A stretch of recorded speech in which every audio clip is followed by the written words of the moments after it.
This is Art Sense, a podcast focused on educating and informing listeners about the past, present, and future of art. I'm Craig Gould. On today's episode, I speak with artist Julian Opie. Opie is an artist known for distilling the world around us into its simplest forms, reducing people, animals, and architecture into shapes and lines that capture their essence instead of their details. In the conversation, we discuss his inspirations, his process, and his new show at Lisson Gallery in London that includes his continued experimentation with virtual reality. And now, a conversation about paring away the superfluous to find the familiar with artist Julian Opie. Julian Opie, thank you so much for joining me this week on the Art Sense podcast.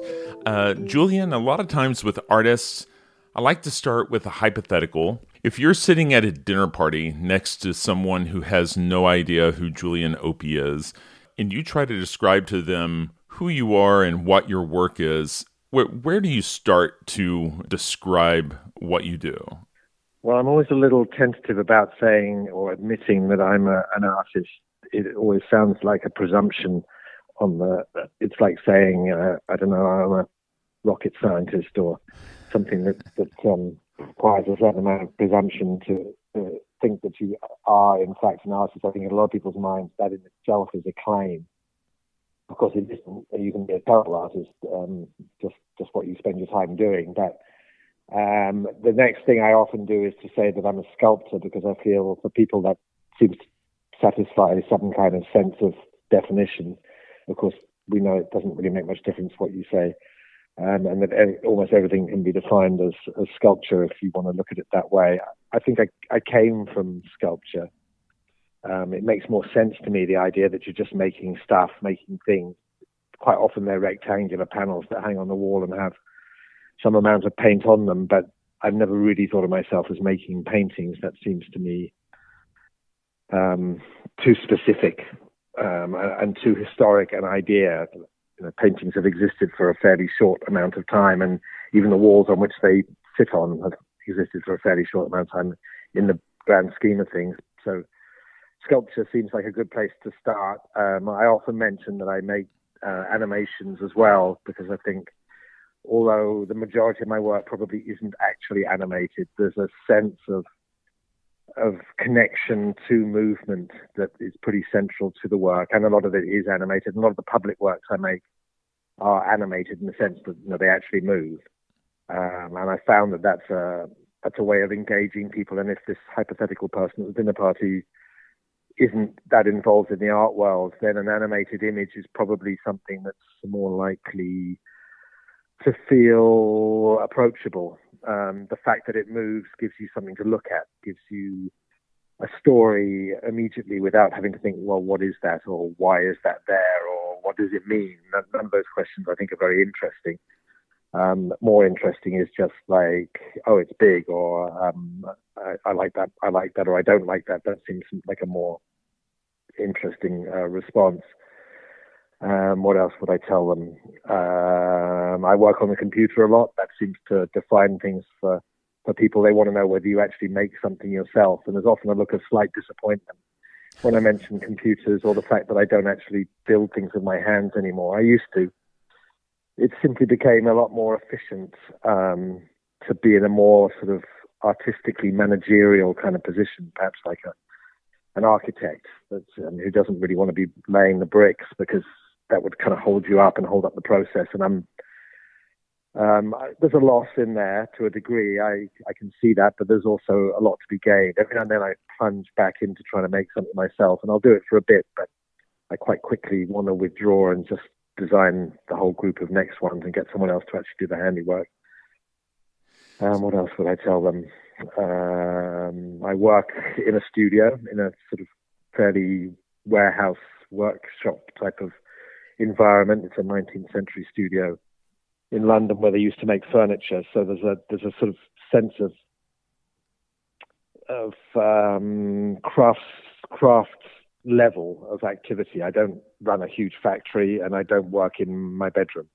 I'm on the sliding scale of those two things. I'm in a sort of a workshop kind of environment.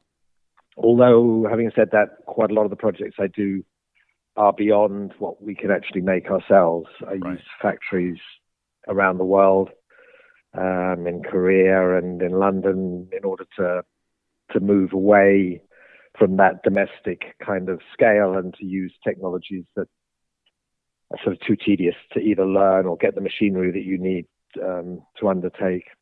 Do you think that they'd understand any of that, or turn to the other person on the other side? Right.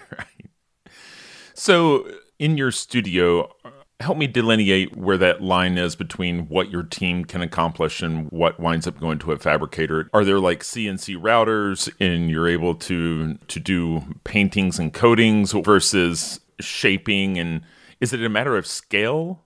Well, to a degree, it's a matter of scale. Obviously, if something's too big to come in the door, you've got to rethink how things are. I do have two studios. I've got a railway arch, which is a kind of phenomenon often used here in London, which allows us, to back a truck in. Mm-hmm. But as I say, my studio proper is a 19th century warehouse, where they have a pulley outside to wheel things up into the air and into double doors. But really, it's more of a sort of domestic kind of level factory type of situation. Really, I approach every project with a sense of wanting to make it in a way that feels appropriate. A way where the meaning plays with the imagery. So that, for instance, I've been making, and I'm showing at the moment, just opened last night, a series of works that are made of high polished stainless steel. Mm-hmm. And the reason for that is that I need round tubing, for one thing. So we're already limited in what can exist as round tubing, because I want to draw in it with a bent line. And round tubing works really rather well for that, because you can twist in any direction. And then I'm looking at tubing in the world and how that kind of bent line tubing exists. And I'm looking at handrails in football stadiums and bike racks on the street that you tie your bike to. And it's for those reasons that I'm looking at what kind of material would be appropriate, rather than what can I do, what am I able physically to make. That seems like a fairly irrelevant question. So the work itself is built out of what I see in the world. And if it's stainless steel tubing, I simply find a stainless steel tubing manufacturer. And we get to work, we get to learning, what can be done, what can't be done. And it's kind of bicycle frame technology. And that's how those works come about. And if I want something to move, I'm looking out in the world at the way that things do move. And I came across in the 80s these early LED arrows in Tokyo, showing you which way to go through a public building. And I thought, okay, that movement. It's so physical. It's so object-like. These little lights moving across the screen. It's not like a TV where it's just like a photograph really that moves. It's an actual kind of moving object. And so I then start to investigate, factories for LEDs, and I now have a network of Chinese and Korean LED producers who make these things for me, and there's really no point in me trying to, build them myself. How would you build an LED anyway? I've got no idea. So no, I don't have routers. I've got a very large Epson printer. It's like your desktop printer, but about 6 foot wide.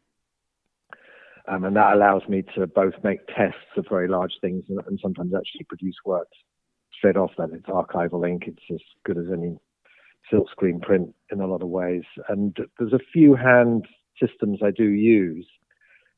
Painting by hand has a very particular quality, and it also allows for some kinds of mark making that are very difficult to do in any other way. So, for instance, I'm really interested in Egyptian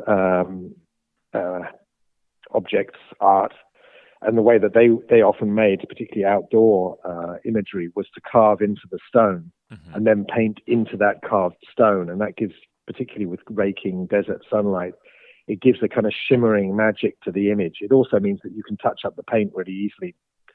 In the next pharaoh's millennia, you can just go back and paint it again because the carved edges are all there. ready for you to delineate for the craftsperson where to paint rather than simply a flat surface. So I kind of look at a lot of these Egyptian things and think I'd like to work like that. So, have you carved stone? I use a kitchen manufacturer just outside London. They carve stone worktops. They make them for me and then bring those here to the studio. And the only way really to put the paint into that carved stone is by hand.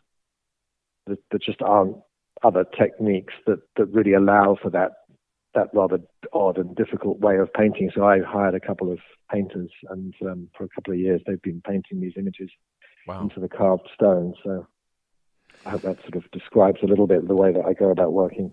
Well, that kind of opens door to the conversation about your interest in anthropology and how other cultures represent the human form. And so, can you tell me a little more about, because I know that you had a strong interest in anthropology, going all the way back to school, and maybe how that kind of unlocked some things in your creative process in terms of where you get some inspirations from around the world.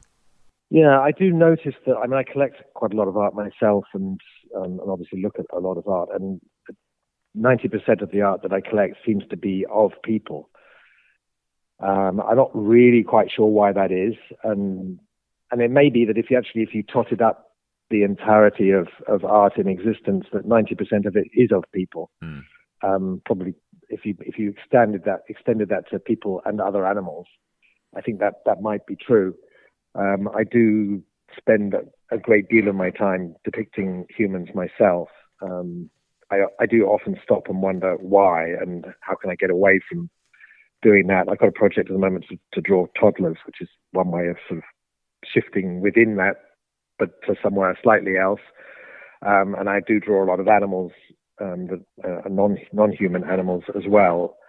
But there's something, perhaps that's really what we're interested in as humans in the end. We're interested in space and we're interested in architecture, but is it arguable that we're interested in those things insofar as they affect humans and house humans and challenge humans and offer humans places to go? I think that we are quite self-reflective animals, and culture has often shows that, reflects that, even if you go back to the earliest recorded existing artworks that we know about. Although interestingly, actually it was mostly animals that were drawn on cave walls and under boulders until a certain point where, you get images of hunters creeping into that discussion. So when you say you're interested in anthropology, yes, it's got a name, but really I'm just interested in people, and in what they do and how they see and how they interpret the world and how they navigate the world and use our vision and our brains and our various senses in order to exist in the world, and how that relates to consciousness and a sense of existence, and therefore communication. So that ends up, why would you just look at now or just look at post-war?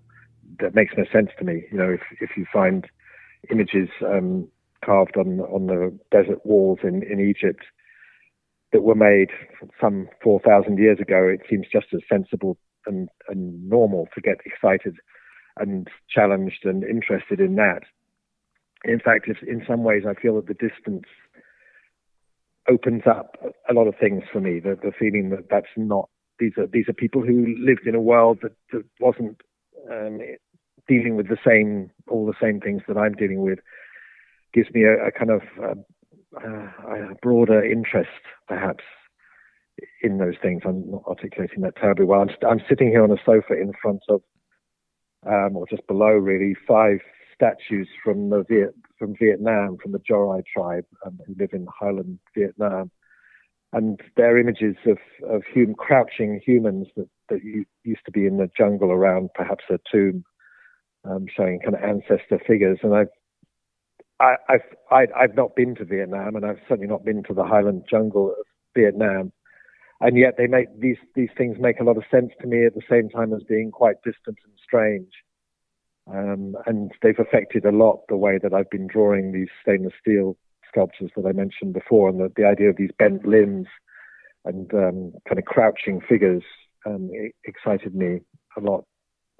So for me, making art is a lot to do with gathering. It's a lot to do with gathering what I see around me on the high street, in the airport, in museums, even on the internet, reading books. It's all about gathering. I don't feel it's an inward journey so much as an outward scavenging and gathering of information, of images, of things that excite me in the world, and then bringing them back to the studio, bringing them back to my computer and playing with them, seeing what could be done, how I could use some of these things, almost perhaps like cooking, where you go out and gather your materials to cook, and then you bring them back and see what you can make of them. But, it seems like there is something there about curating or filtering out things till you find that thing that excites you or feels uncannily familiar, right? Like you were talking about the pipe sculptures in your new show that, they're all in these different poses. Some are reclined. And one of the ones that I saw reminded me a lot of how my grandfather would recline on the floor to watch television. It's not that I would look at that and say, "Oh, that's my grandfather," but just the pose, the way the form was holding itself was very familiar, right? Yeah, I think that I am looking for the way that things are. I'm not looking to impact or to change or to even interpret very much, but to try to capture that sense of what it feels like to look at things, to see things, to be in a space. And what I actually use to make that happen, in some senses, is kind of irrelevant.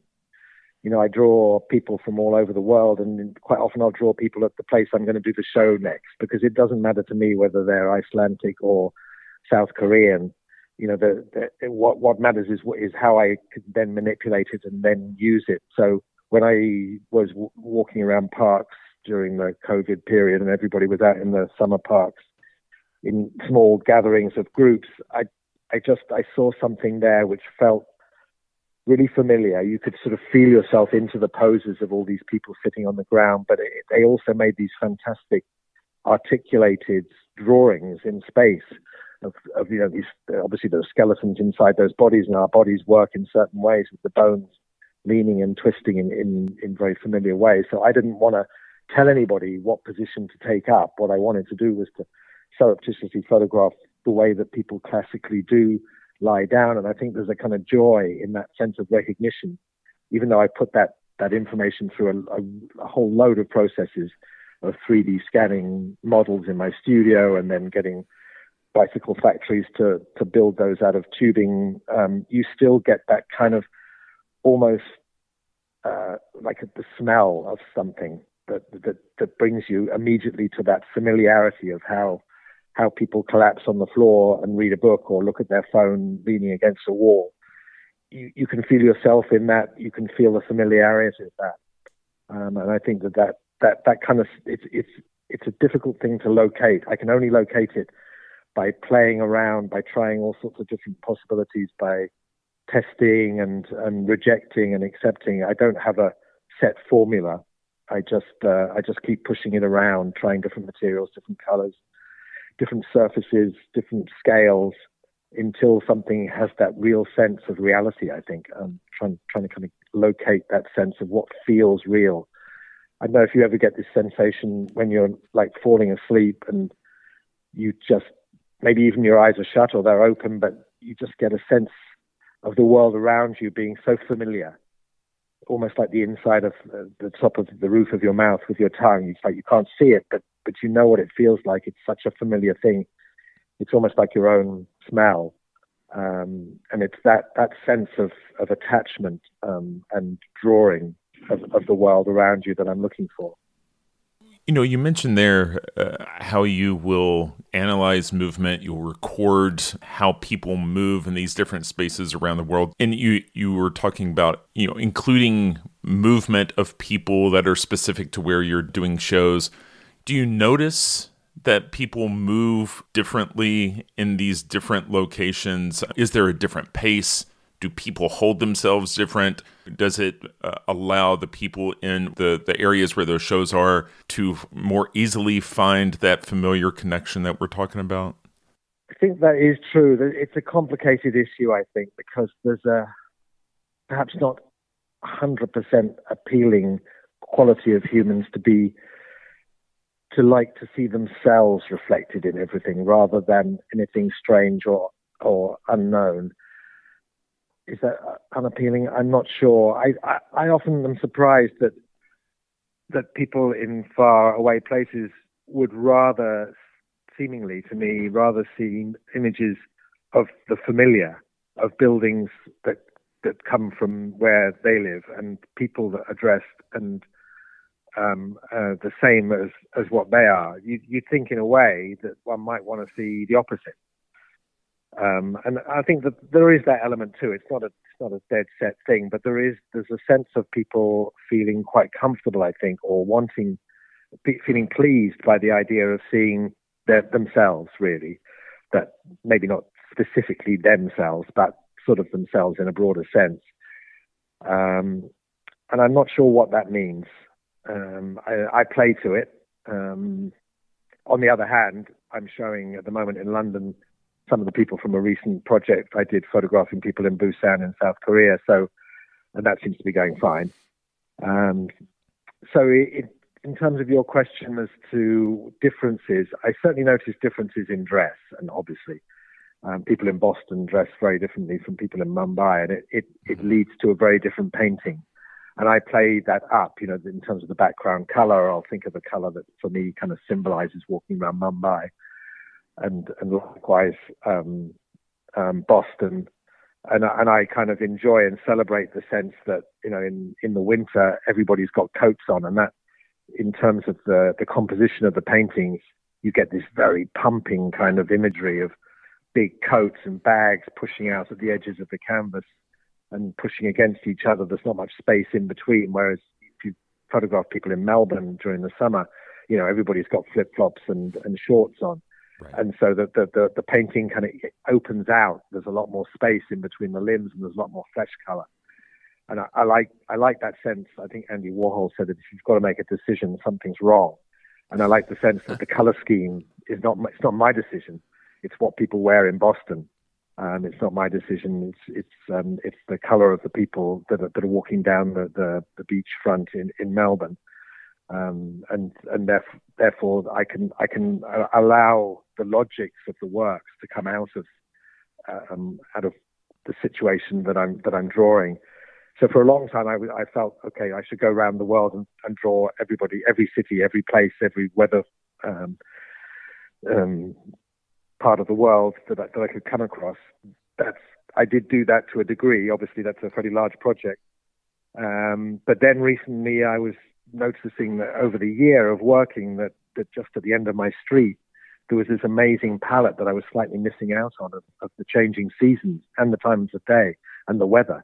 So when it's raining, you get a completely different sort of composition and type of movement, and you got all the umbrellas, and it's kind of it's a gift, like great. Here's a whole other set of works that could be made, and then come the spring, you've got a different kind of movement again. So I've followed that through for quite a while, and then it occurs to me that different sizes of people is also really interesting. It's a kind of endless project that I can only nibble at the edges of, depending on what shows I've got coming up and what materials I want to use and what seems to fit together. You have in the past set up cameras and record people moving across streets out in the wild. But there are times when you've asked people to come in and let you capture their movement as they're walking on a treadmill. Can you see a noticeable difference in how people move when they know they're being observed?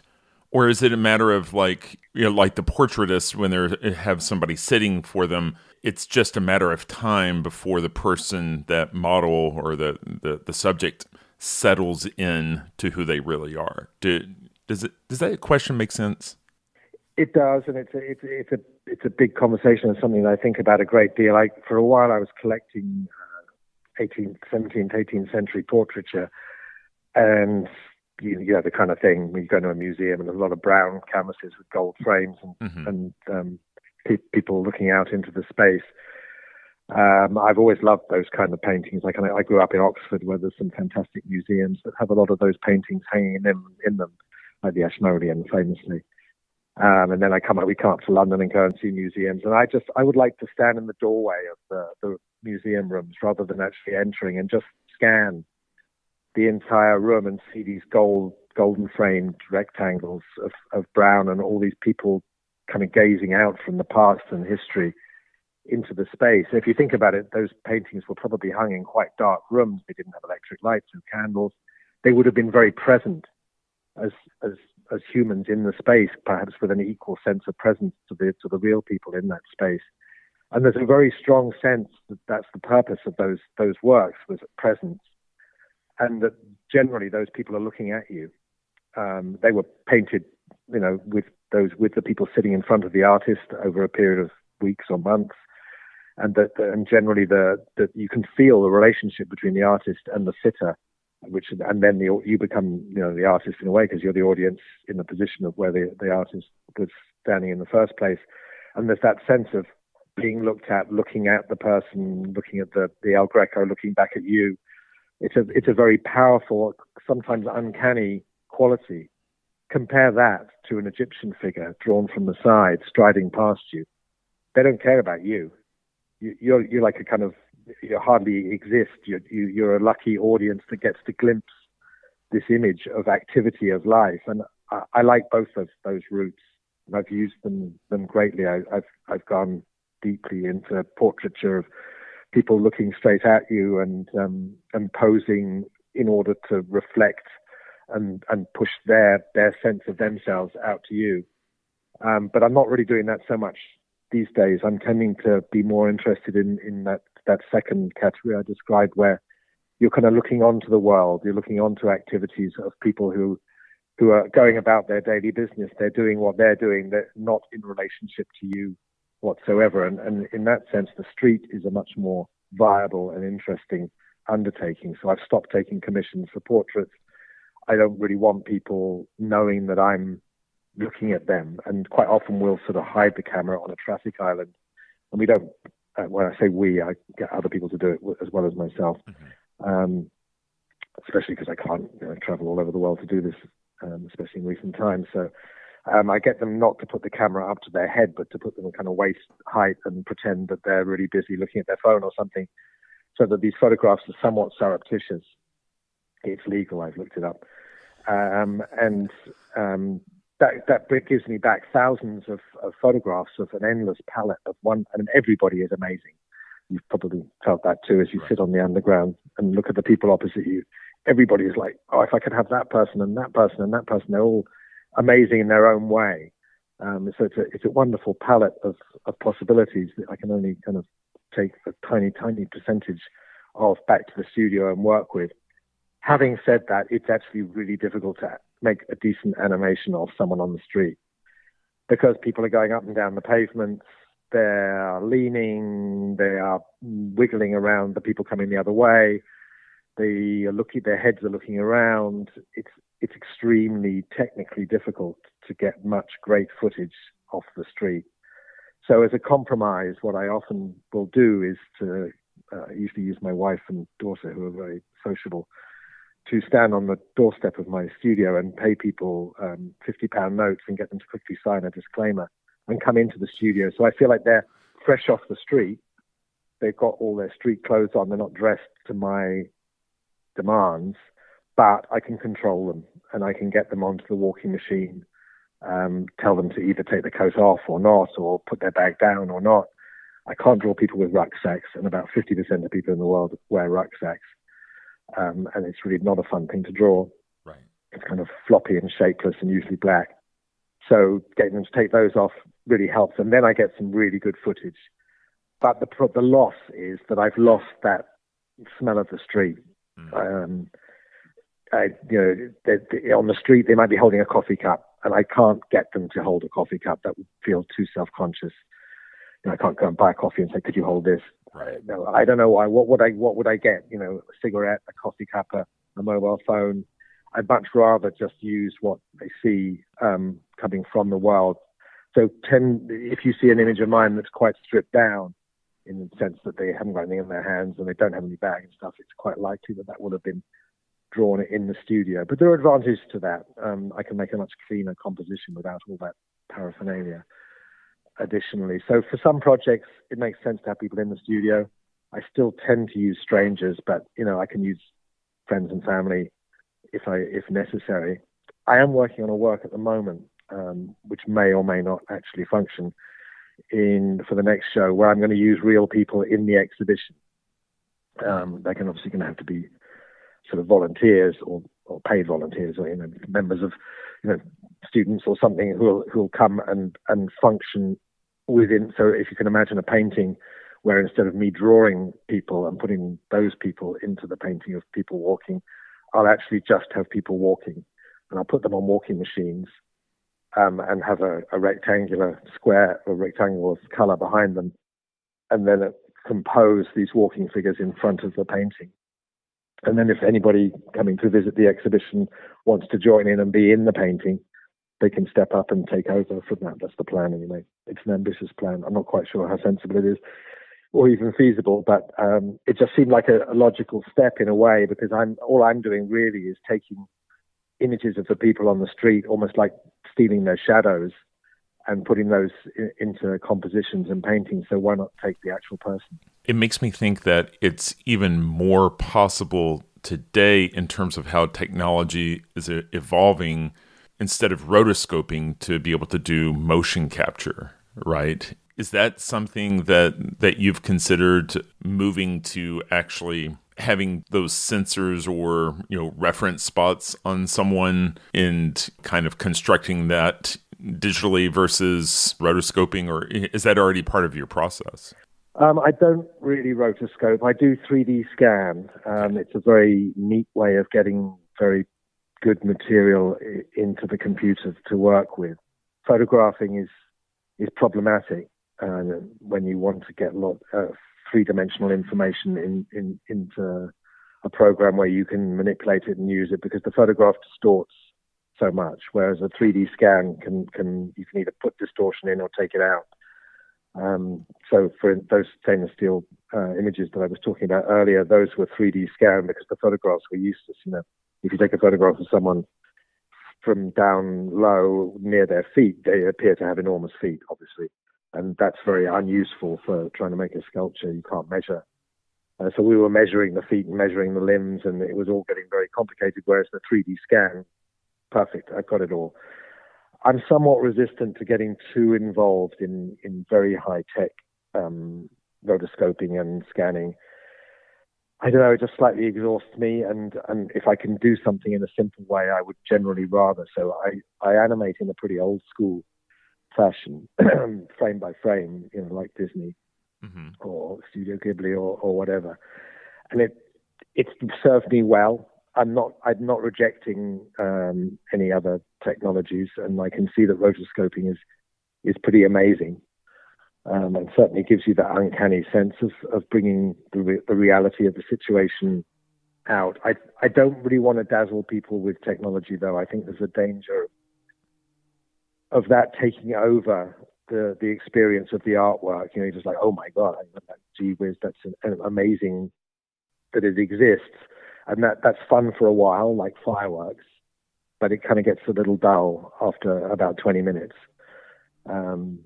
So I'd rather kind of make the technology seem pretty basic and explicable as you look at it, even if it isn't. As we know, often behind some of these what seemingly simple technologies, it's quite complicated. I want it to feel familiar and something that you're quite used to. So that makes me think about the project I'm working on at the moment, which is these virtual reality exhibitions. which I've been making around the world. And I just opened one yesterday here in London. And although that technology is mind-blowing, it's the kind of technology that's built to have self-drive cars and that kind of thing. And I've got no idea how it works really. It actually ends up giving you something that looks quite simple and familiar. In the way that I'm using it, what I do is I ask people to put the goggles on and walk into a normal gallery space. It looks normal. It's actually built by us out of planes on a computer program, but I tend to base it on existing galleries and museums. So it looks like you just walked into another museum or gallery space, and then I present my artworks as if they're also fairly normal and often on plinths or hanging on the wall like a painting. But at that point, I can then go anywhere I want. I can make the statue move. I can make the painting go into 3 dimensions back into the wall. And by going through a little corridor at the back of this 3D environment, this VR environment, when you come back out of the same corridor back into the same space, I can draw it so it appears that you're coming into a new space with different works in it. So all of it's pretty familiar. Going through different gallery spaces in the museum is familiar. Coming across new statues on plinths is familiar. It doesn't feel particularly high tech, but the technology behind being able to make it appear that you're seeing all of that, of course, is very high tech equipment, courtesy of Zuckerberg and Meta. The virtual reality, like, what is that unlocking for your viewer experience that your normal exhibition wouldn't have? Is it the ability for someone to really get close and interact from angles that they wouldn't normally? Or is it just the ability to do things that you can't do in a normal physical space? To be honest, I'm actually really not sure. It's something new for me, and I find it very exciting, and I find it very appealing, and appealing in a seductive way as much as anything else. Not dangerous, really, but there's a sense of escapism in there. And I have a strong sense of escapism in myself. I like to escape. I like literally escape just off onto journeys, but also mentally escape into books, into films. I don't feel to be an unhappy person in the world, but I also like to escape from it. Maybe I feel like my connection to the world is a mental connection. It's something that I can look at and be slightly distanced from. And therefore, when I'm actually disconnected from the world, that feels as real, or it may be more real than when I'm just functioning in the world. How would I explain that? Sometimes if you're in a public space and then you go to the public lavatories and you lock the door, and suddenly you're in a different kind of space. You know that you're still in that public space and there's throngs of people passing by around you, but the door's locked and you've got this personal small space around you. I don't know if that particularly helps, but I think that the VR is a little bit like that locked lavatory room that you can escape into, that allows you to somehow feel more yourself and feel more a sense of your own existence. So although the virtual reality rooms that I'm presenting there are, they're completely false. Everything that you're looking at doesn't exist at all. There's a kind of hyper reality, a hyper sense of feeling your own presence and your existence. And I think art is very much about that. I think that the first impulse, and I'm making this up as I go along because I've got no idea, of course, but if you think about Homo erectus or Neanderthals or early humans drawing on the wall. I don't think Homo erectus did draw on the wall, but Neanderthals probably did, and certainly early humans did. What are they creating there? What alternate reality are they conjuring up with that drawing, that literally drawing out of the wall and out of their experience in the world, and creating this floating world on the wall? You have to imagine that at best they'd be looking at this in the caves in firelight from the fire, or a torch in their hand, so it wouldn't be brightly lit with, clear spotlights. It would be an emerging world that was created out of those drawings. And I think that art is very much about, for me anyway, locating that sense of how we actually exist in the world. It's not that we all exist entirely in our heads or that we exist entirely out in the tangible materials that are probably in front of us. We exist in a world that's in between those two, and I think art allows us to feel that sense of connection and to feel the falsity, in a sense, of the world. But in that falsity, there's actually how we exist, which is reality. I'm getting a little lost with words there, but I'm trying to sort of explain why when you come into the VR rooms in the galleries that I'm making, that perhaps it's not really a sense of stepping out of reality into an imagined world. It's more trying to conjure up what the world actually is to us. I often think about bats. We think that we see the world. We think that is the world. I'm looking at my studio here, and you must be looking at your office or living room there, and it's real, right? That's what it is. If you walk over there, you can touch it. But if you stop and think about it, what you're actually doing is you're scanning that space, and what you're seeing is bounced light that's upside down on the back of your retinas, and your brain is interpreting rapidly all of that information added to tactile, sensory, smell, a number of other things that we can sense. It's building that space as a model inside your brain, which you then map onto the space that's in front of you. If there's an earthquake or if you have a brain problem, it'll all shift and it won't be quite right anymore, and it'll be very uncanny and unnerving. But it can do that. And if you think about bats, they probably see the same thing that you do, we do. We have bats in a place we rent in France, and why did I say that? I own this place in France. That's weird. Don't say that. Okay, we have a place that we own in France, and it's often full of bats. And in the dark, they can see the space that's around them. And I presume that they also, like you in your office and me in my studio, think that that's reality. But actually, what they're seeing is bounced sound rapidly clicking out of their mouths and back into their ears.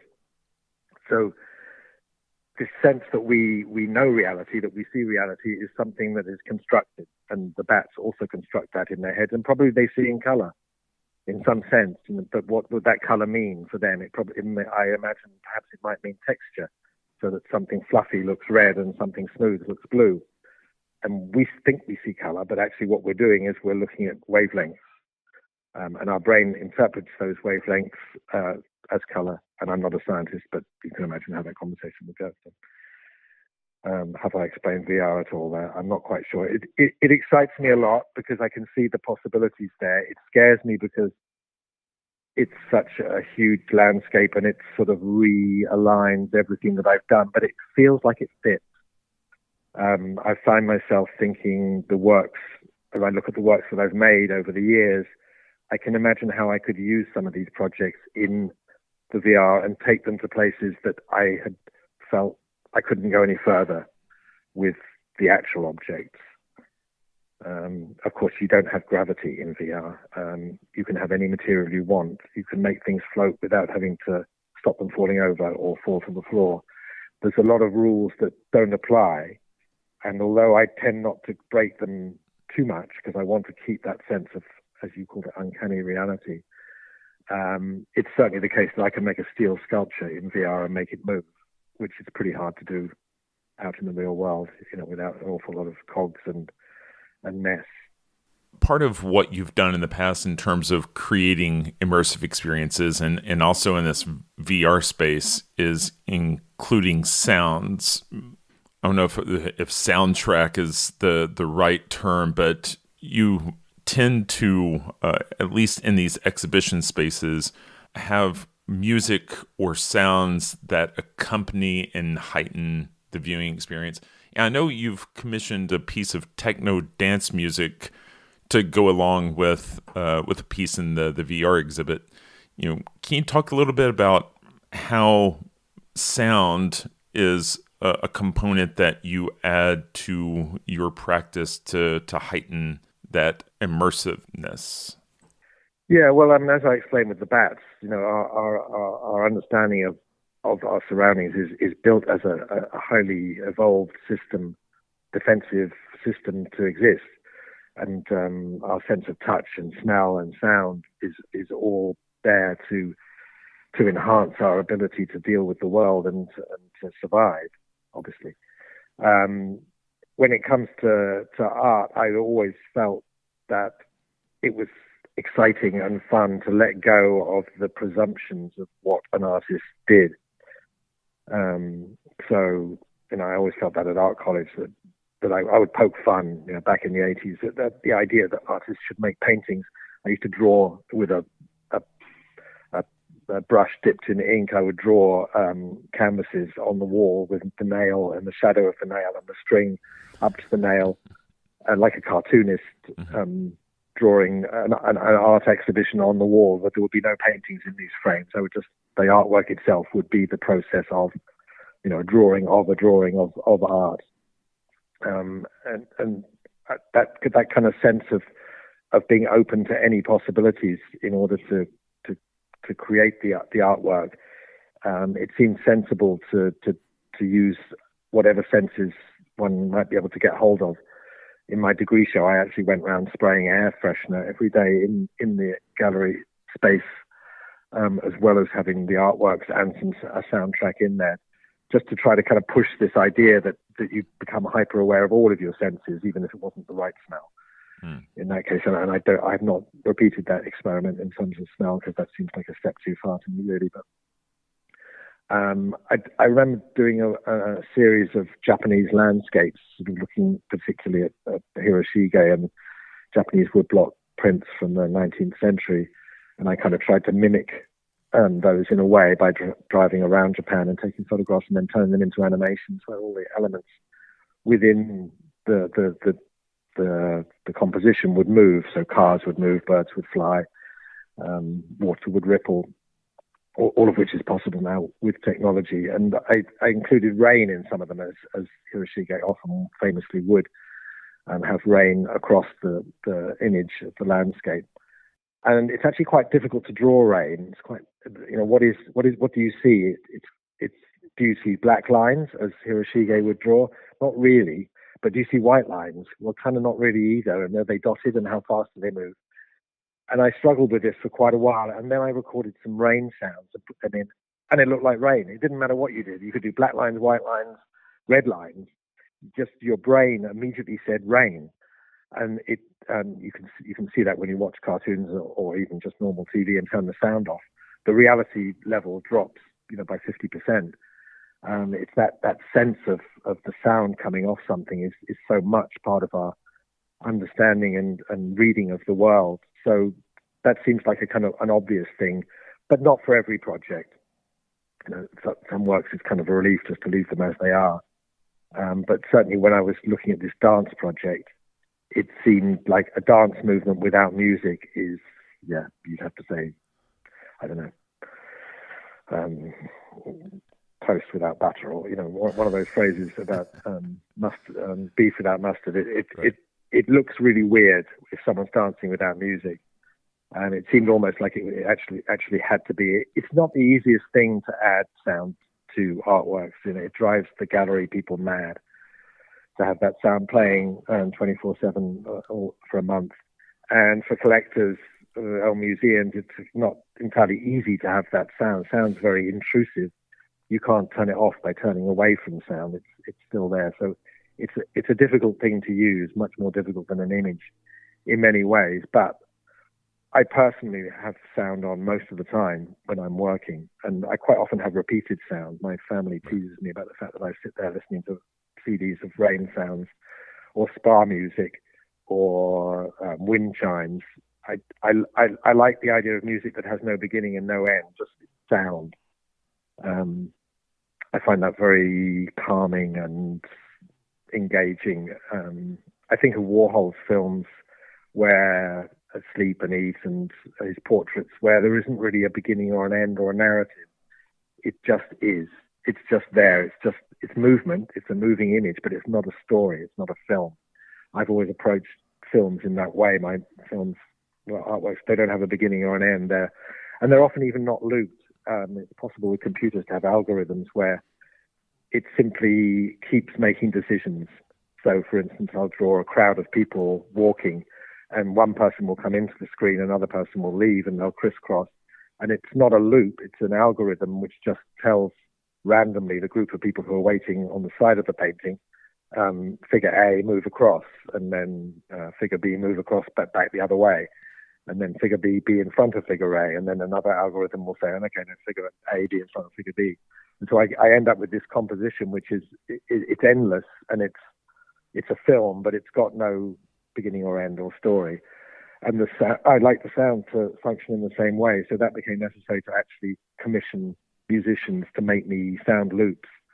And I've sort of been lucky over the years to bump into musicians for one reason or another. So Brian Adams wrote me a small guitar riff that is on a loop that sits behind some paintings of him playing the guitar and uses the surface of the painting as a loudspeaker. You can get speakers like that just make the whole thing vibrate.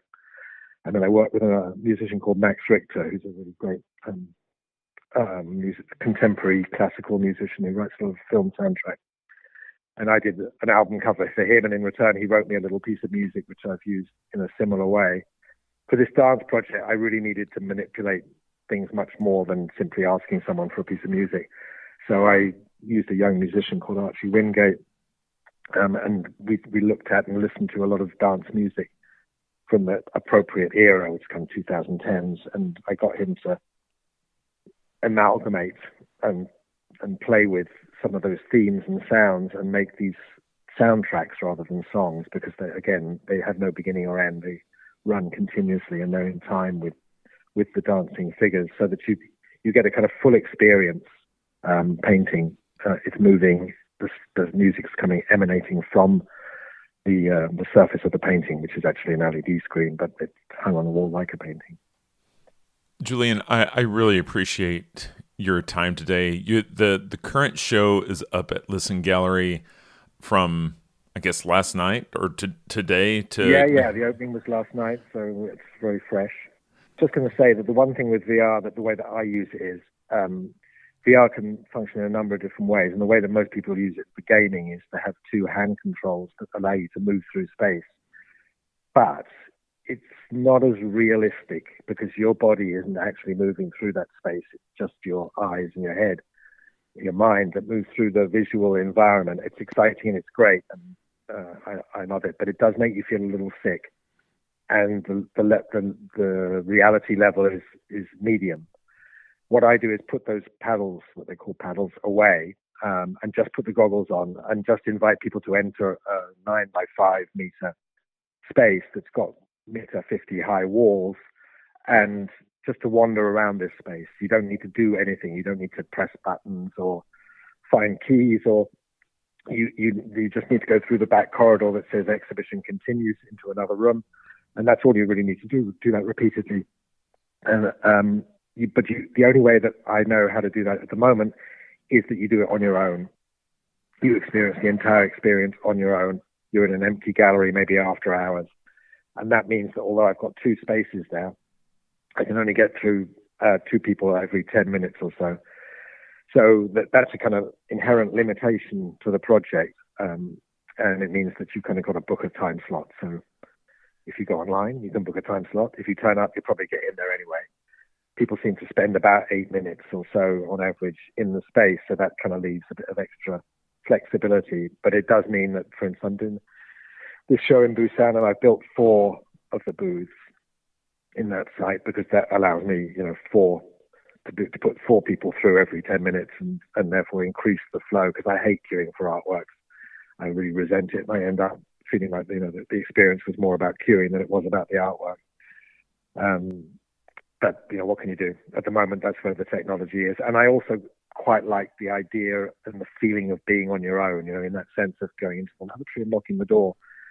It's got that feeling that you've left the space that you came into off the street, and you're kind of entering this quite mental, personal space, and therefore being on your own sort of increases that for the time being. So I would just add that. So if you're going to come to London, I hope you will, and see the show, might be wise to book a time slot.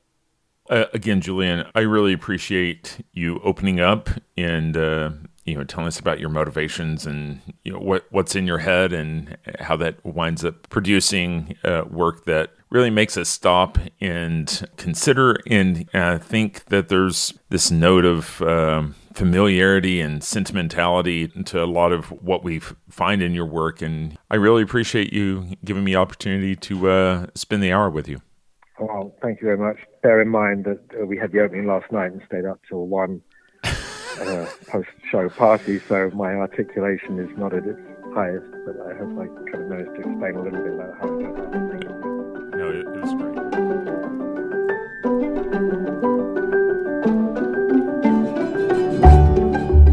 That's all the time we have for this week. You've been listening to Art Sense. You can find the show on Apple Podcasts, iTunes, Google Play, Stitcher Radio, Spotify, or your favorite podcast app. If you've enjoyed this podcast, be sure to subscribe. And while you're there, please rate the show and leave a quick review. Your feedback is the key to other folks finding us. And if you'd like to see images related to the conversation, read the transcript, and find other bonus features, you can go to Cambia.art and click on the podcast tab.